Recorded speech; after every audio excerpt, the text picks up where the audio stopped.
जी hello दोस्तों, मैं हूं कमर चीमम और दोस्तों जैसे कि आप देख रहे हैं मेरे साथ मौजूद हैं आरजू काजमी साहबा। मैडम, सबसे पहले तो आपके वक्त का बहुत शुक्रिया। बहुत शुक्रिया सर कि आपने आज इनवाइट किया। Thank you so much. Madam, Bharat अकड़ गया है, कह रहा है हम रशिया से तेल खरीदेंगे ही खरीदेंगे। हम तो समझ रहे थे कि भारत और अमेरिका के ताल्लुकात जो हैं वो हमेशा ही बहुत अच्छे रहेंगे, लेकिन ये 20 साल के बाद ताल्लुकात भारत और अमेरिका के खराब हुए हैं। आपको क्या लगता है, ये जो इंडिया ने, नरेंद्र मोदी ने कहा है हम रशिया से हर कीमत पे तेल खरीदेंगे, आपको लगता है कि इंडिया को अमेरिका की कोई परवाह नहीं है और इंडिया जो है वो उसने ये फैसला कर लिया है कि जो भी हो हमें अपने नेशनल इंटरेस्ट को फॉलो करना है? व्हाट डू यू मेक, या कि आपको लगता है कि ट्रम्प धमका सकेंगे इंडिया को? देखिए सर, पिछले मेरे ख्याल है 4-5 साल हो गए कि हम लोग मैं आप तो खैर मुझसे पहले से इंडियन टीवी ज्वाइन करते हैं, लेकिन ये कि मैंने तो 4-5 साल पहले ज्वाइन किया और उसके बाद यूट्यूब की तरफ आई, सब कुछ हुआ। तो मैंने तो हमेशा से यही देखा कि इंडियन जो फॉरेन पॉलिसी है वो बहुत इंडिपेंडेंट रही है। और शुरू में चाहे हमें नहीं समझ आती थी और हम समझते थे कि शायद जो हम कह रहे हैं वही सही है, ऐसा नहीं है, लेकिन उन्होंने काफी अपनी जो फॉरेन पॉलिसी है उन्होंने किसी से डिक्टेशन ना लेकर और अपनी तरफ से एक कहना चाहिए कि अब अपनी कंट्री को चलाया या फॉरेन पॉलिसी को आगे लेकर गए। तो ये बात जो है वो कहीं ना कहीं अमेरिका को खटक रही होगी। और ये बात मैंने कई बार, जो हमारे इंडिया से पैनलिस्ट आए, जो जिसमें के कई एम्बेसडर्स भी रह चुके हैं, जो फॉर्मर एम्बेसडर्स आए, आपके चैनल पर भी आए, हमारे यहाँ भी, मैंने उनसे भी पूछा कि क्या अमेरिका को ये अच्छा लगेगा कि भारत जो है वो एक तरह से अपनी इंडिपेंडेंट फॉरेन पॉलिसी लेकर चले, अपनी मर्जी से किसी से ऑयल लेना है तो ले, अगर चाबार पोर्ट पे काम करना है तो करे। तो अमेरिका को तो ये सब कुछ अच्छा नहीं लगेगा, तो आपको यकीनन कहीं ना कहीं रोकने की कोशिश की जाएगी या पीछे की तरफ धकेलने की कोशिश की जाएगी। लेकिन उन लोगों ने हमेशा कहा नहीं, ऐसा कुछ नहीं, और अमेरिका ऐसा नहीं करेगा और अमेरिका के साथ हमारे बड़े अच्छे टर्म्स हैं। जबकि अगर वही बात मैं जो एम्बेसडर्स हैं जिनकी सबकी मैं बहुत रिस्पेक्ट करती हूँ और यकीनन वो बहुत कुछ हमसे बहुत ज्यादा जानते हैं, अगर मैंने किसी एनालिस्ट से पूछा या किसी और से बात की, तो अपने दोस्तों से अगर भारत में मैंने पूछा, तो उन्होंने कहा कि नहीं, आप सही कह रही हैं, ऐसा है कि अमेरिका को अच्छा नहीं लगेगा कि भारत उनकी बात ना सुने।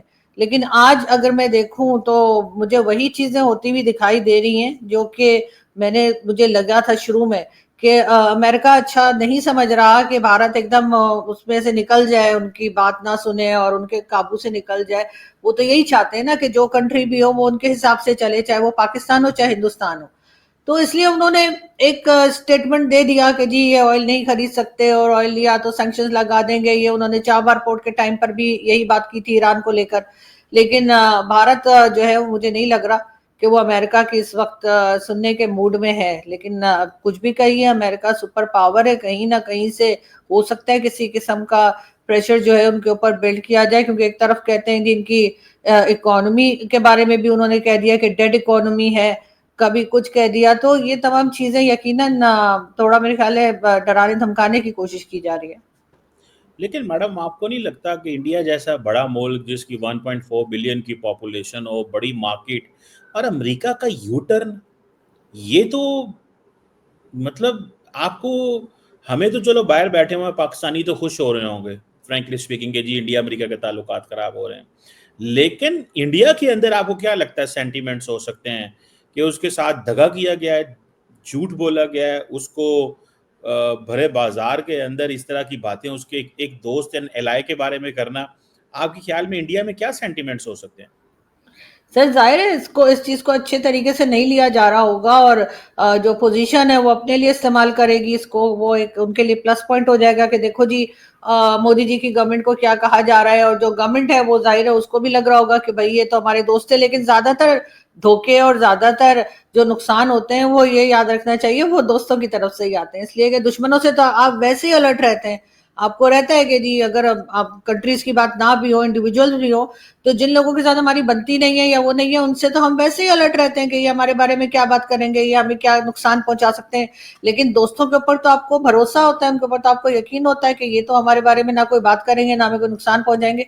तो जब वो नुकसान पहुंचाते हैं तो यकीनन इंसान या कंट्री जो है यकीनन बहुत डिस्टर्ब हुई होती होगी। लेकिन ये कि मेरा ख्याल है कि थोड़ा बहुत अंदाजा काफी पहले से इन लोगों को हो गया होगा और कुछ ना कुछ अंदर चल रहा होता है। जैसे आप जानते हैं कि एक कुछ खबरें ऐसी होती है जो बाहर नहीं आती, लेकिन गवर्नमेंट टू गवर्नमेंट जो है वो पता लग रहा होता है। जिस वक्त चाबहार पोर्ट पे काम शुरू किया था भारत ने, उस वक्त भी अमेरिका ने कहा था कि जी आप वहां काम नहीं कर सकते। तो पाकिस्तान की भी जो ऑयल पाइपलाइन है उसके ऊपर भी बात की गई थी, तो पाकिस्तान तो खैर रुक गया और पाइपलाइन पे काम उस तरह से नहीं हो सका जैसे होना चाहिए था, जैसे ईरान चाहता है। लेकिन जाहिर है कि एकदम बहुत ज्यादा प्रेशर आएगा, ये तो भारत की गवर्नमेंट ने नहीं सोचा होगा। बिल्कुल, ये तो आपकी बात सही है मैडम। अब सवाल ये पैदा होता है कि भारत के अंदर एक तो अमेरिका फैक्टर मौजूद है और पाकिस्तान फैक्टर भी मौजूद है। आपको लगता है कि भारत जो है, अमेरिका जो है वो भारत और पाकिस्तान को बैलेंस कर रहा है? अमेरिका ये चाहता है कि हम महसूस कराएं इंडिया को कि भाई जितने आप इम्पोर्टेंट है उतना ही पाकिस्तान इम्पोर्टेंट है, जो ट्रम्प कर रहे हैं। क्योंकि मोदी साहब ट्रम्प की इस चीज़ को नहीं मान रहे कि उन्होंने सीज फायर में किरदार अदा किया है। तो देखें, उन्होंने पाकिस्तान और भारत को बराबर ला के खड़ा कर दिया। इंडिया की पिछले 20 साल से एक ही कोशिश है, हमें पाकिस्तान के बराबर ना खड़ा किया जाए। डोंट यू थिंक कि ये अगेन इंडिया के इंटरेस्ट के खिलाफ ट्रम्प साहब काम कर रहे हैं और इंडिया के लिए ये एक चैलेंज बन गया है? सर यहाँ पर ये वही चीज चल रही है कि दुश्मन का दुश्मन दोस्त, वो वाली चीज यहाँ पर भी मुझे नजर आ रही है जो कि नहीं होनी चाहिए। और अनफॉर्चुनेटली ना तो पाकिस्तान इतना मिच्योर है कि वो इस बात को समझ सके या इस बात को हैंडल कर सके, और ना ही भारत की तरफ से कभी कोई ऐसी कोशिश की गई या ऐसी बात की गई जिससे कि कोई तीसरा आके हमारा फायदा ना उठाए। अब हो वही रहा है कि जिस वक्त पाकिस्तान के खिलाफ कुछ करना होता है अमेरिका ने, तो वो भारत का साथ दे देते हैं, भारत की वाह वाह कर देते हैं। और अगर उन्हें भारत को कोई टफ टाइम देना होता है तो वो उस वक्त भी पाकिस्तान का इस्तेमाल कर लेते हैं। यहाँ पर यही चल रहा है, वरना इससे पहले तो पाकिस्तान का भी इतना लाडला नहीं रहा। ये वही ट्रंप है ना जिन्होंने कहा था कि पाकिस्तान $33 बिलियन खा के बैठ गया और उसके बाद हमें धोखा दिया अफगानिस्तान में।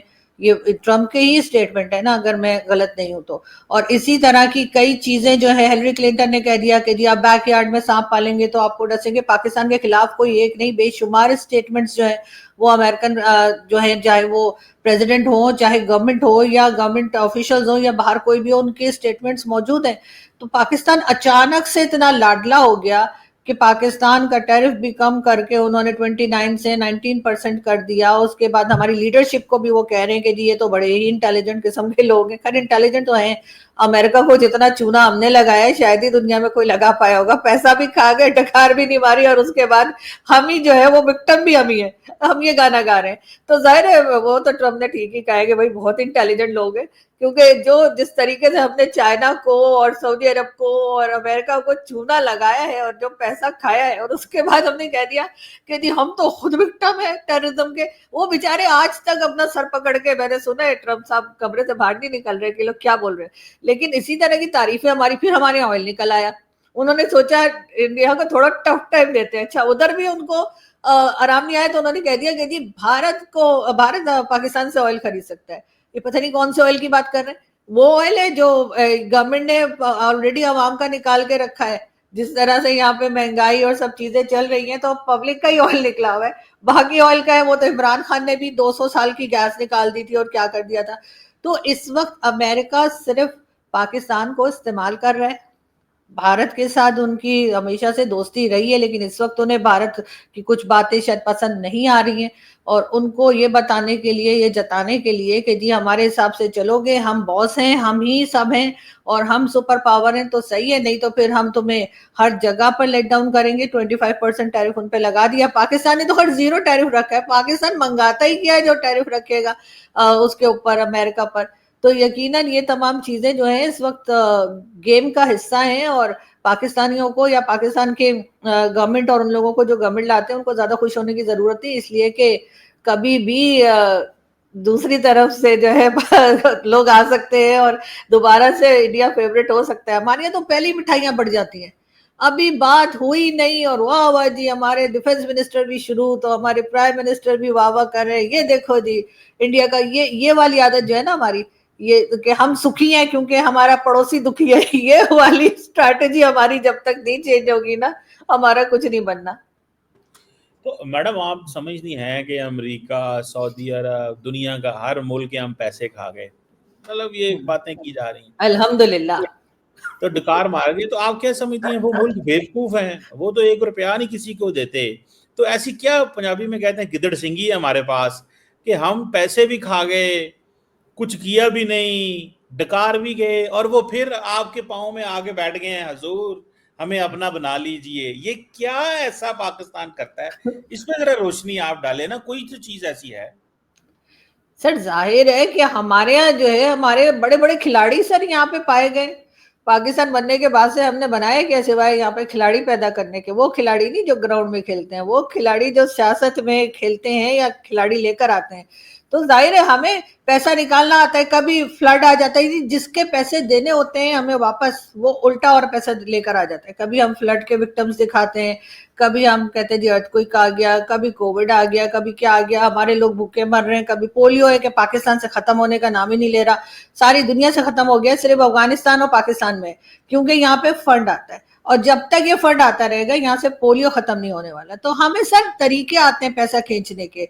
हमें हमें आदत पड़ चुकी है कि जैसे जो हमने अफगान वॉर में हिस्सा लिया था, बैठे बैठे जो हमें डॉलर्स आए, उसके बाद से तो हमने बिल्कुल ही काम काज छोड़ दिया। शायद पहले थोड़ा बहुत फिर भी किया करते थे, लेकिन अब तो बिल्कुल से ही छोड़ दिया है। और जाहिर है सऊदी अरेबिया और अरब कंट्रीज या गल्फ कंट्रीज को सर थोड़ा सा हमें दिक्कत होती है उनको कंट्रोल करने में, क्योंकि वो तो मोमिन है ना, वो हमारी रेस मिलती है, वो पहचान जाते हैं, इनसे बच के रहना।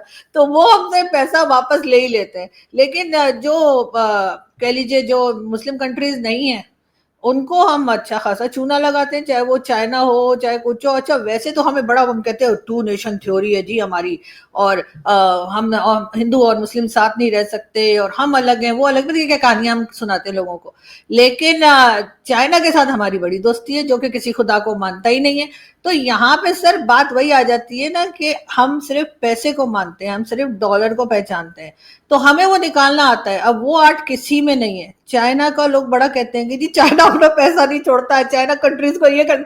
मैं चैलेंज फेंकती हूँ टीवी पे बैठ के लाइव, मैंने कहा हमसे लेके बता दे, मैं मान जाऊं, हमसे पैसा लेके बता दे। हम तो उल्टा अभी हमने सीपीसी का जो फेज 1 है वो किया नहीं है, हम 2 के लिए पहुंच गए उसके पास कि चलो जी और पैसा दे दो।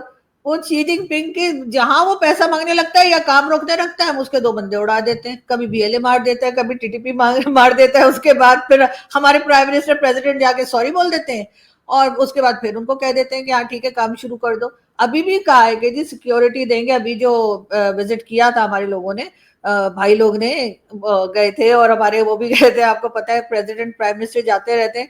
एक बार फिर उनको यकीन दिलाया है चाइनीज को कि आपके जो लोग हैं वो बिल्कुल महफूज रहेंगे, आपके लोगों पे कोई अटैक नहीं होगा।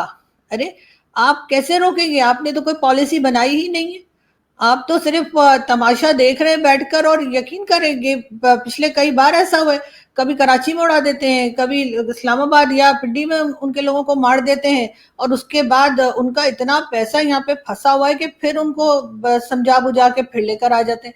तो सर ये चलाकियां, ये मक्कारियां और बैठे बैठे खाने वाली आदतें जो है ना, ये हमारे अंदर है, और हम उससे कोई ना कोई रास्ता निकाल लेते हैं कि क्या करना है, IMF से मांगना है, वर्ल्ड बैंक से मांगना है, और कौन कौन सी ऐसी ऐसी जगहों से हम पैसा ले आते हैं जहां से कोई नहीं ला पाता। इमरान खान के जमाने में तो हम चावल तक ले आए थे सऊदी अरब से मांग के, जहाँ चावल होता ही नहीं है। मैडम आप ये कह रही हैं कि बाकी बेवकूफ हैं और हम बहुत स्मार्ट हैं, ये हाँ सर, आपने मांगने में, सर मांगने में, पैसा खींचने में हमारा दिमाग बहुत चलता है। देखिए पैसा तो, देखें पैसा आप जाते हैं किसी बैंक के पास या किसी के पास, तो वो पैसा आपको ऐसे तो नहीं देता, कुछ करना पड़ता है, दिखाना पड़ता है, बताना पड़ता है। अभी अच्छा मुझे ये बताएं, ये जो ट्रंप ने ये कह दिया कि पाकिस्तान में तेल निकला है, और उसने कहा मैं कंपनियां भेज रहा हूं वहां से तेल निकलेगा, और सुनने में आ रहा है कि वो एक इलाका है उसको बोलते हैं exclusive economic zone, that is Pakistan के सी शोर से 200 नॉटिकल माइल इनसाइड दी, समंदर के अंदर हर मुल्क को हक होता है वो अपनी कमर्शियल एक्टिविटीज कर सकता है। तो उसमें एक्सन मोबिल एक अमेरिकन कंपनी है, पाकिस्तान की OGDCL ने काम किया हुआ है। Now American are sending companies, Trump ने खुद कह दिया है कि वो आ रहे हैं। तो आपको लगता है कि this is going to be a game changer madam, कि अमेरिकी सदर जब ये कहेगा, और फिर उल्टा उन्होंने ये भी कह दिया कि हमारी पाकिस्तान के साथ डील हो गई, और क्या बात है, the great country of Pakistan. आप मैडम, आप ट्रम्प को इजी ले रही हैं और हमें भी इजी ले रही हैं, हमारा तेल निकला है, हमने छोड़ना नहीं किसी को। आप बताएं इस पे, इस तेल पे निकले पे आप क्या कहती हैं? सर अगर इतना तेल भी निकाल दे जिससे मैं पकौड़े बना लूं तो बड़ी बात है, लेकिन सर ये कहानियां तो सर हमने उनको भी सुनाई थी, चाइनीज को भी, कि वो सीपीसी बना देंगे और गेम चेंजर हो जाएगा, और यहाँ पर हम इसको जो है वो दुबई और पता नहीं कौन कौन सी कंट्रीज के साथ मिला रहे थे, गवादर को बना देंगे। और होते होते पता लगा कि कुछ भी नहीं है, और अभी तक 12-13 साल हो गए, कुछ नहीं हो पाया। वहां के लोगों की हालत वैसे ही खराब है, और पैसा अलग चाइना का लगता जा रहा है, मगर कोई काम कंप्लीट नहीं हो रहा। तो ये तेल वाली चीज भी मुझे ऐसे ही लग रही है। अव्वल तो तेल निकलना नहीं है, अगर निकल भी आया तो उसका फायदा पाकिस्तान को नहीं होना, उसका फायदा अमेरिका को ही होगा, अमेरिका ही ले जाएगा। जैसे सीपीसी का फायदा जो है वो पाकिस्तान को कहते हैं कोई फायदा नहीं है, और सारा का सारा फायदा जो है अगर कभी बन गया मतलब इसी लाइफ में, तो फिर यकीनन सारा फायदा चाइना को होगा। तो और उसके बाद ये कि अभी तो उन्होंने ये स्टेटमेंट दी है, सारी ये सालों साल का काम है, अभी तो उन्होंने कहा जी ढूंढेंगे। उन्होंने कहा पाकिस्तानी कंपनीज भी तेल ढूंढे और अमेरिकन कंपनीज भी जो है तलाश करेंगी कि तेल कहाँ है। सर नहीं नहीं ऐसा ही मैडम, वो होता हो तो। गया, वो हो गया है।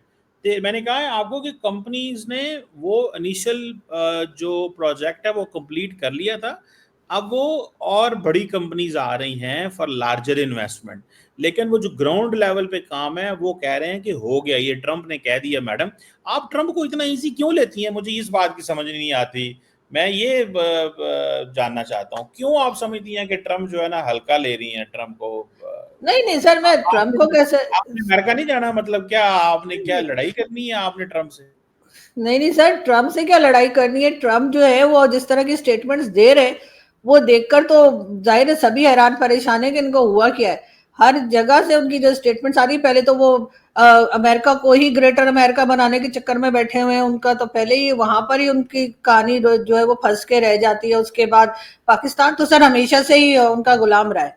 पाकिस्तान कभी भी एक इंडिपेंडेंट कंट्री नहीं रही। ठीक है, पाकिस्तान में अगर आपका बजट आईएमएफ वाले आके बताते हैं आपको कि बजट आपने कैसा बनाना है, आपने कहां पर पब्लिक को रिलीफ देना है, कहां पे नहीं देना, तो अब वो इंडिपेंडेंट कंट्री नहीं कहलाती। और जिस तरह से आप पैसा मांगते रहते हैं, आपका अपनी कोई इकोनॉमी नहीं है, इकोनॉमी की जो लिस्ट आती है उसमें आप किसी जगह स्टैंड ही नहीं कर रहे, तो सर ऐसे लोग और ऐसी कंट्रीज जो है ना उनको कोई काउंट नहीं करता। हमेशा के गुलाम हैं और आज भी गुलाम ही हैं। अमेरिका इस्तेमाल करेगा कभी भारत के खिलाफ पाकिस्तान को, कभी अफगानिस्तान के खिलाफ, कभी ईरान के लिए। अभी भी ईरानियन प्रेसिडेंट पाकिस्तान आए हुए, जाहिर है वो हमारे पर ट्रस्ट तो नहीं कर रहे होंगे ना, उनको पता ही होगा कि हम अफगानिस्तान के टाइम पे कैसे हमने आंखें फेर ली थी और पैसा पकड़ पकड़ के यहाँ से स्पेस दे रहे थे कि जी जाइए और ड्रोन वहां पे फेंक कर आइए।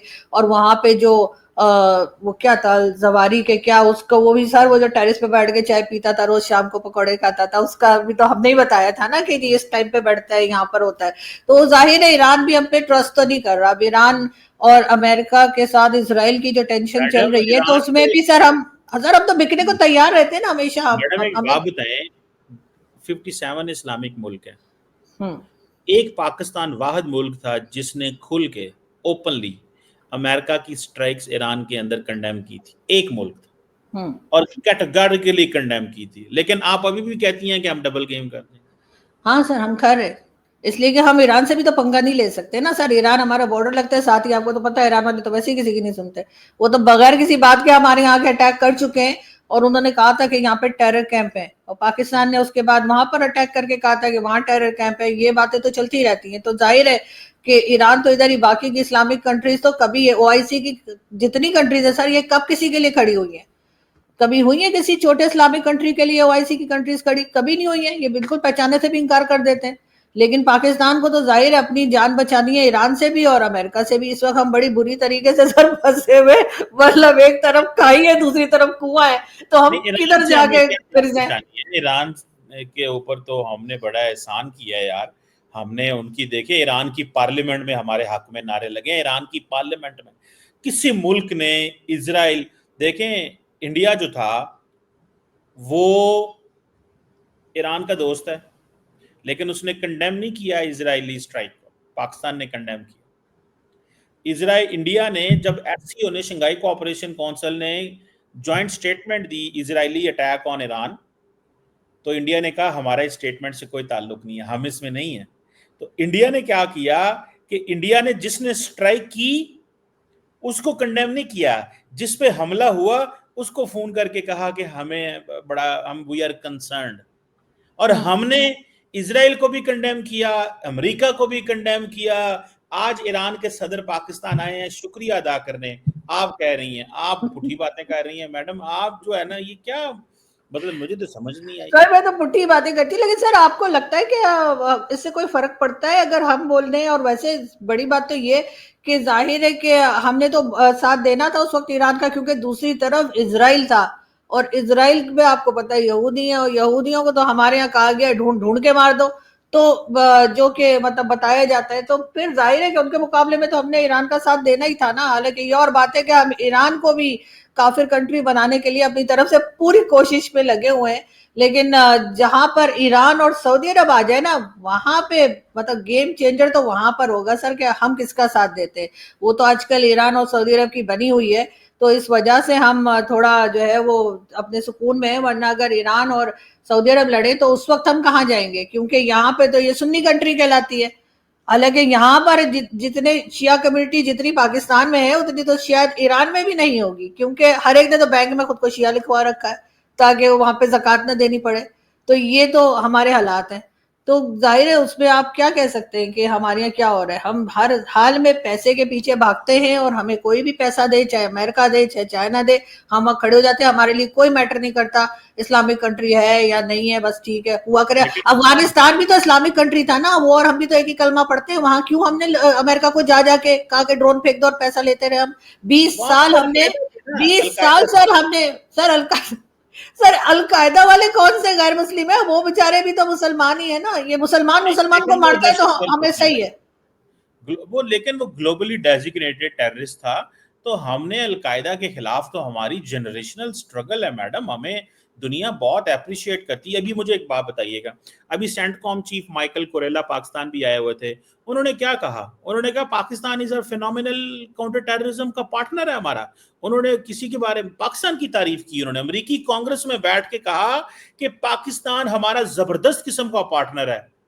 आप कह रही हैं कोई नहीं है। अमेरिका जो जो जो बड़ा मुल्क जो इस सारे प्रोसेस को देख रहा है, वो पाकिस्तान की तारीफें कर रहा है और कह रहा है जबरदस्त, और हम क्या कह रहे हैं कि नहीं, हम डबल गेम कर रहे हैं, नहीं ये तो कर सर, रहे जो डेजिग्नेटेड टेररिस्ट हाफिज सईद हमने बिठा के रखा है, जो यहाँ पे उसामा बिन लादेन था, यहाँ पे मसूद अजहर, इस किस्म के लोग जो हमने बिठा के रखे हैं, अगर आप उसके ऊपर ही जाएं कि यूएन ने क्या कहा है, तो फिर तो इन लोगों को भी हमें सजा दे देनी चाहिए प्रॉपर तरीके से, और या फिर भारत के हैं। दे हवाले कर दिए दें। नहीं तो खुद ही सर, दे कौन सी दिए सर हाउस अरेस्ट, वही जो मैं और आप पहले भी बात कर रहे थे सर, हाउस अरेस्ट।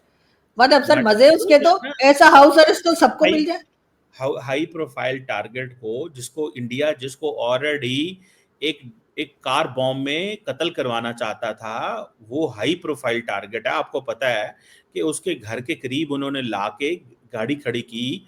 तो ऐसे टारगेट को, ऐसे बंदे को हुकूमत पाकिस्तान जो है वो सजा भी दे रही है, उसकी कोई पब्लिक अपेयरेंस नहीं है, वो अपने घर से कहीं बाहर नहीं है, कुछ नहीं है।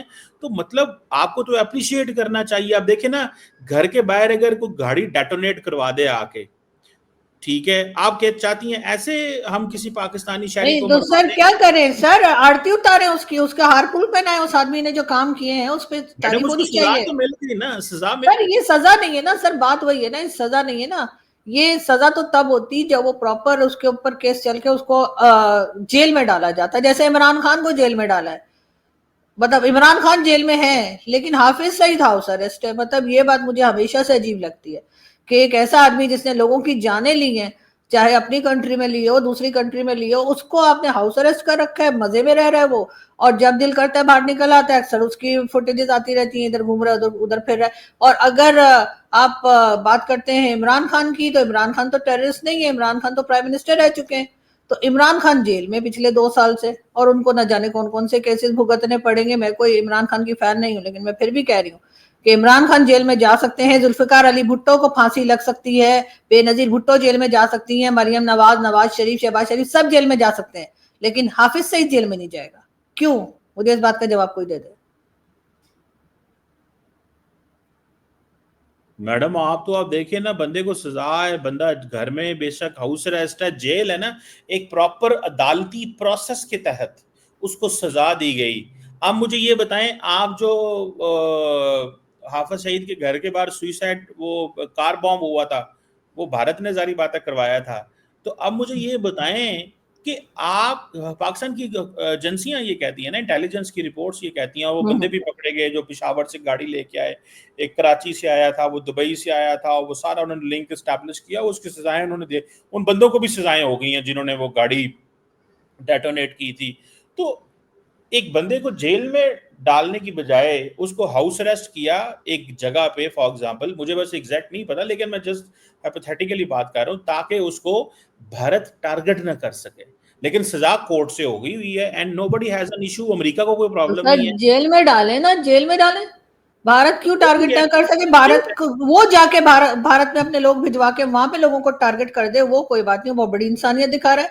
लेकिन उसको ऐसे बचाया जा रहा है जैसे वो कोई हमारा न्यूक्लियर साइंटिस्ट है जिसने कोई एटम बम बना के हमें दिया है। यानी कि हमारे यहाँ न्यूक्लियर साइंटिस्ट, यानी कि वो जो हमारे डॉक्टर कदीर खान थे वो भी हाउस अरेस्ट थे, मतलब उनमें और हाफिज सईद में कोई फर्क नहीं है, दोनों हाउस अरेस्ट है सारी जिंदगी। वो बेचारे भी हाउस अरेस्ट थे और बड़े सालों से हाउस अरेस्ट थे, मुशर्रफ के जमाने से उनको कभी निकाला ही नहीं गया। वो उसके बाद उनके ईसीएल में भी उनका नाम था कि वो कहीं ट्रेवल नहीं कर सकते। इसका तो मतलब है कि हमारे nuclear scientist doctor Qadeer Khan और हाफिज सईद में कोई फर्क नहीं है। दोनों के नाम ईसीएल में, दोनों हाउस अरेस्ट रहे, एक एक इस दुनिया से चले गए और ये भी इसी तरीके से घर में बैठ बैठ के चला जाएगा।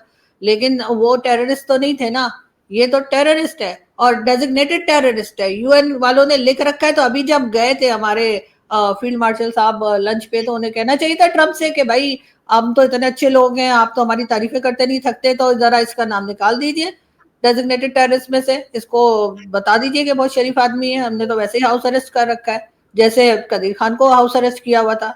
दोनों में कोई फर्क नहीं है, एक साइंटिस्ट है दूसरा भी साइंटिस्ट है, लेकिन और तरह का साइंटिस्ट है, लोगों को उड़ाता है। ये मिसाइल उड़ाते हैं, ये लोगों को उड़ाता है। मैं तो सर बिल्कुल डिफेंड करने के लिए हाफिज सईद को तैयार नहीं हूँ किसी भी जगह पे। मैं भी डिफेंड थोड़ा ही कर रहा हूँ उसको, लेकिन मैं तो सिर्फ इतना कह रहा हूँ कि ड्यू प्रोसेस जो है वो मैडम सर हो ये चुका। कौन सा प्रोसेस है? सर नहीं हो चुका प्रोसेस। आपने उसको बचाया है, आपने उसको छुपाया है, आप उसको सजा नहीं होने दे रहे हैं। ये कौन सी सजा है कि वो अपने घर में रह रहा है, वहां पे एसी लगे हुए हैं, टीवी चल रहा है, फोन रखा है, जो मर्जी खा रहा है? सजाएं ऐसी होती है? इस तरह की सजाएं लोगों को दी जाती हैं? यह सजा वो होती है जो लोगों को जेल में डाला जाता है, अगर कोई जरा सा चोरी चकारी करता हुआ कुछ पकड़ा जाए, उन लोगों को जो जेल में रखा जाता है, जेलें वो होती है? या ये कौन सी जेल है? अपने ही घर चलो में बैठे हुए हैं। मानना ही नहीं है, अब मैं क्या करूं, देखें, लेकिन हमारा तेल निकला है, फॉर गॉड सेक हमसे हाँ सर, बचते तेल। रहे। सर पब्लिक का तेल निकल आया है। अगर डोनाल्ड ट्रम्प साहब को पता ना हो तो मैं बताना मैं चाहूंगी कि पब्लिक का तेल निकला है। मैं आपको बताऊं, हमारा तेल निकला है, हमसे बचें। हम जो हाँ, है ना वो कुछ भी कर सकते हैं इस वक्त, ठीक तो है। सर अब ऊंटों पे घूमेंगे अभी भी हैया हैया करते हुए, क्योंकि अब तो हम गल्फ को भी लिफ्ट नहीं कराएंगे। सो एमबीएस जो मैं गया, एमबीएस आएगा तेल लेने। मैं आपको बता दूं कि आप जो है ना हमसे बचें, हमारा तेल निकला है। अब यहाँ पे बड़ी बड़ी इन्वेस्टमेंट्स होंगी, डॉलर होगा। अब हम ये जो आप कहती थी कटोरा ये वो आगे पीछे, अब हम उससे आगे निकल गए हैं, याद रखिएगा। और इंशाल्लाह ताला हम तरक्की करेंगे। आप जो मर्जी कहते रहें, लेकिन इस वक्त ट्रंप हमारे बड़ी हैं, Trump is our best friend. और आपको बुरा लग रहा होगा कि ट्रंप क्यों हमारे गुड फ्रेंड है, लेकिन Trump is our good friend. तो ट्रंप ने खुद कहा है द ग्रेट पाकिस्तान, और उन्होंने कहा है कि पाकिस्तान ने जहाज भी गिरा दिए। ट्रंप ने सारी बातें जो है ना वो कर दी। अब देखें मैडम, एक बात तो माने, आपको ये बात आप, ये मैंने मनवानी है आपसे, बाकी तो मेरी नहीं मानती आप। इस बात को माने कि जब से ऑपरेशन सिंदूर हुआ है, मोदी साहब की इंडिया में सख्ती आ गई है। हमारे यहाँ पे कोई सवाल नहीं कर रहा, लेकिन ऑपोजिशन ने मोदी साहब को पकड़ा हुआ है।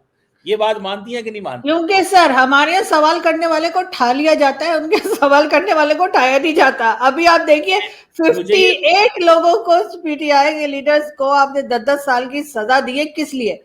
कि जी नाइन्थ में, जैसे मैडम नाइन्थ वो में एक ना हो बॉल गया पता प्रूफ नहीं। है, लेकिन वो एक लेकिन बॉल सर प्रूफ। हमारे यहाँ सवाल करने वाले को उठा लेते सर, इसलिए उनके उठाते कल नहीं है आप ना। देखें, नहीं पार्लियामेंट के अंदर तो देखें बहस तो हो सकती थी, बहुत कुछ हो सकता था, लेकिन लोगों ने ये माना है कि पाकिस्तान इंडिया के अंदर और नरेंद्र मोदी साहब को भी 3 महीने लगे पार्लियामेंट में बहस करते करते, उन्होंने भी कोई इतनी आसानी से बहस नहीं की, ऑपोजिशन ने शोर डाला तो पार्लियामेंट में। अब तो वो देखे ना, मजे की बात मैडम, आप मानेंगी तो नहीं आप, क्योंकि आपने नहीं मानना मुझे पता है, इंडिया के पार्लियामेंटेरियन कहते हैं कि जहाज गिरे, हाँ मोदी साहब कहते हैं हमारा शीशा भी नहीं टूटा।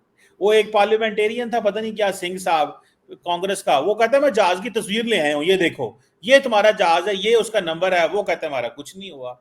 चले मैडम, आपने तो नहीं मानना तो कोई बात नहीं नहीं है। सर, मानना सर, गिर गए होंगे जहाज, हो सकता है गिरे हो, डेफिनेटली गिर गए होंगे, लेकिन प्रॉब्लम ये है कि वो फिर खरीद लेंगे, वो भी पैसा देकर।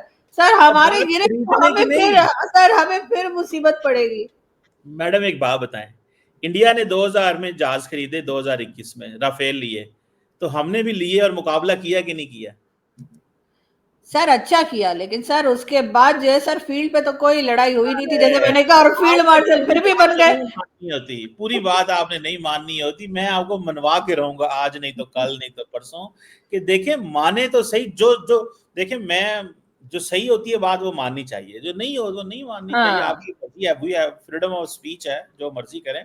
बहरहाल, thank you very much madam, God bless you, और थैंक यू। देखते हैं कि हमारे तेल की क्या पोजीशन है। और इंडिया तो कहते हैं हम तेल नहीं लेंगे, वो तेल हम लेंगे रशिया से, जो मर्जी हो जाए, देखते हैं क्या होता है। Thank you very much madam, बहुत शुक्रिया। Thank you so much sir, बहुत शुक्रिया।